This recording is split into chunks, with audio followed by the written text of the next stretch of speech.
Assalamualaikum. Today I am here with Shagufta Parveen, and she is the head of Challenger International School here in Hyderabad, India, and we will be discussing the social and economic status of Muslims in India. So first I'd like to say thank you for speaking with me today. It's truly a pleasure. I really appreciate it. And if you could first give me a little bit about yourself and what you do and why you do it. First of all, Assalamu alaikum. Very good afternoon. And it's my pleasure to say about socio-economic, what are the conditions in India. First, let me introduce myself. I'm Shagufta Parveen, and my father was an executive engineer, my mother was a teacher, and we come from an educated family. And I did my B.Ed, M.Ed, as well as a M.E. And it's my pleasure, I should say, and I'll take it as a pleasure to speak to you on behalf of this Challenger institution.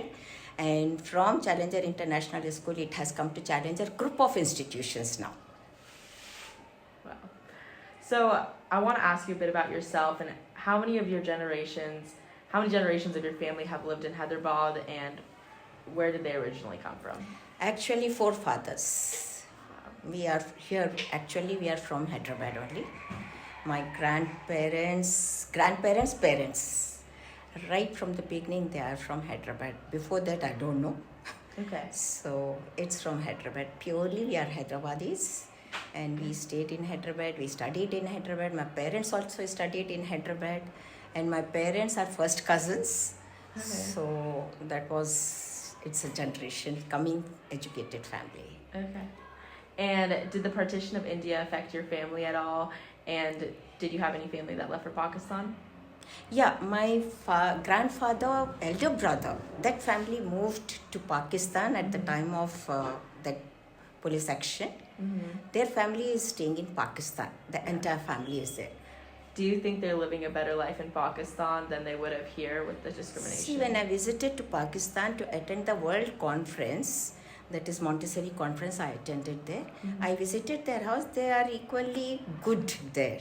It's Mm-hmm. not that I cannot say they are not good, because I visited their family. That was the first time I visited. And none of our family visited Pakistan except me, because I had that opportunity to attend the World Montessori Conference. Mm-hmm. So I want to transition the conversation to anti-Muslim sentiment in India. So during your lifetime, have you seen the relationship between Muslims and Indians change? Yeah, there is a slight changes. Previously, what my grandmother used to say about the police action, and after that my mother, because I am in the same field of day-to-day life, what the children are coming across, the changes, what I am studying it. The same thing I can say my eldest brother. He cannot change, he cannot see the grandchildren what I can see it, because I'm in the same field, the psychology, and I can understand the psychology of the student. But previously, what they got the teaching from our parents, they want their grandparents also have the same type of life, which is not possible. Yeah. The days are changing. Yeah. Have you seen Muslims become more separated and isolated from the rest of society over time? No, not at all. Okay. And has anti-Muslim sentiment affected you or your family in any way? So personally, do you feel like at home in India, do you feel discriminated against? Because we move along with everybody. Okay. Because our parents taught us, see, we are in family, we are staying in Hyderabad, we are staying in India, we should know the different culture and tradition also. So I don't think so we have any differences. Okay. And have you been able to practice your religion freely? Of course, very much. Okay. And do you believe that there's a bias against Muslim culture that causes Muslims, or bias against Muslims that cause Muslims to lose their culture in any way? Do you see a decline in traditions or clothing or traditional food? See, it depends upon individual. Mm-hmm. As far as me, I don't think so. But people staying in different localities, like we have separate localities and all like it, but you will find that bias system there. But if you are educated, you know if you how to move in society, you know what type of culture, what type of things you have to speak, how much to speak, what are the limits of speaking, what are the things you have to say to them, how far you can challenge yourself to move in the society. I don't think so that will affect. Okay. And I know the city of Hyderabad has a rich history of Muslim culture and heritage. Do you think the city has been able to maintain the Muslim historical sites? Not at all. Okay. 60% I can say they are trying to maintain it. Okay. Not the entire thing, because what we visited, the Golconda Fort, they are trying it, but it is difficult for them to maintain. 60% they are maintaining, not 100%. Do you think that they're not maintaining it because there's a negative bias against the culture, the Muslim culture and the Muslim historical sites, or just because of other reasons? No, not at all. I don't believe in all those things. Neither our grandparents and the parents taught us in this way. So I don't believe in socio-economic any difference. As far as you are broad-minded, and you know how to handle the people and move in the society, that is most important. If you are educated, you can take up any challenges. And what percent of Indians do you think have that mindset, that educated, progressive mindset? This, I think it depends upon the family background. That is most important. How the parents, grandparents take the children, how should they teach what is hadith, what is Islam. You should not degrade anybody. You should move in the society to what limit you have to speak. So it ultimately, I think so, okay, the parents and the grandparents role is more important in this. And do you think majority of Indians are that way, or majority of Indian Muslims are that way, and Indians in general, or 60% of Muslim maturity is not that very good. Okay. And I know there's a part of Hyderabad known as the Old City, and most of the people who live there are Muslim. Has the Old City changed over the years, do you think?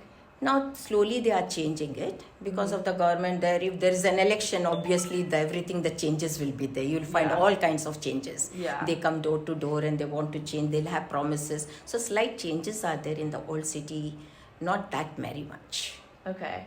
And in addition to social discrimination, I've heard that Muslims in India face many economic hardships.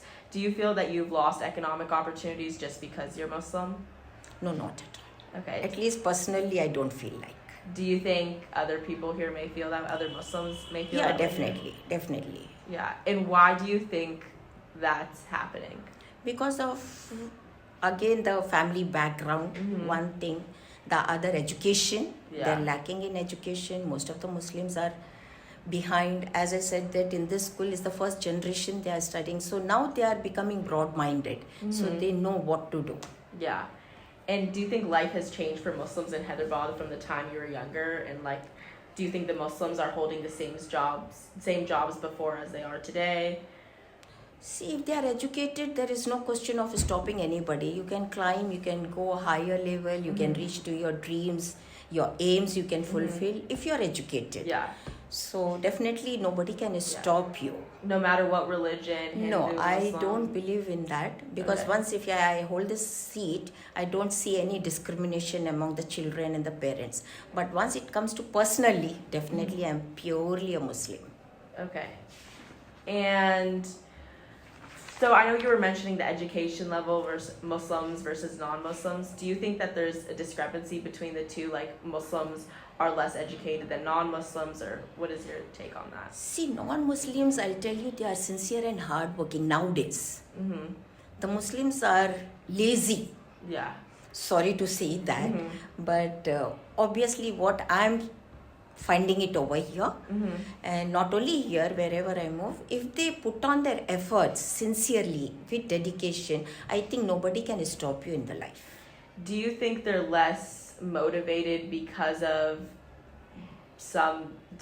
discrimination they face, or because they think they're not going to be able to get a good job because they'll face discrimination, or is it just because they're just other motives?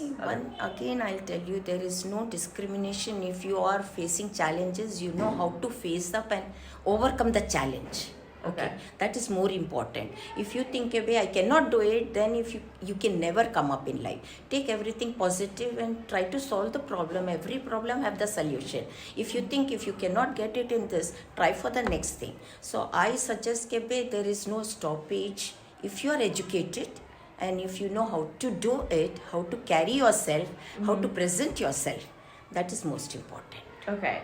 And are there any concrete steps that you think can be taken to address anti-Muslim sentiment more broadly in India, not just in Hyderabad? See, totally if I speak, I think South India is much better than the North India. To be very honest, now it is not to my satisfaction because I attended Republic Day parade with Mrs. Indira Gandhi. During those days, North India was also too good.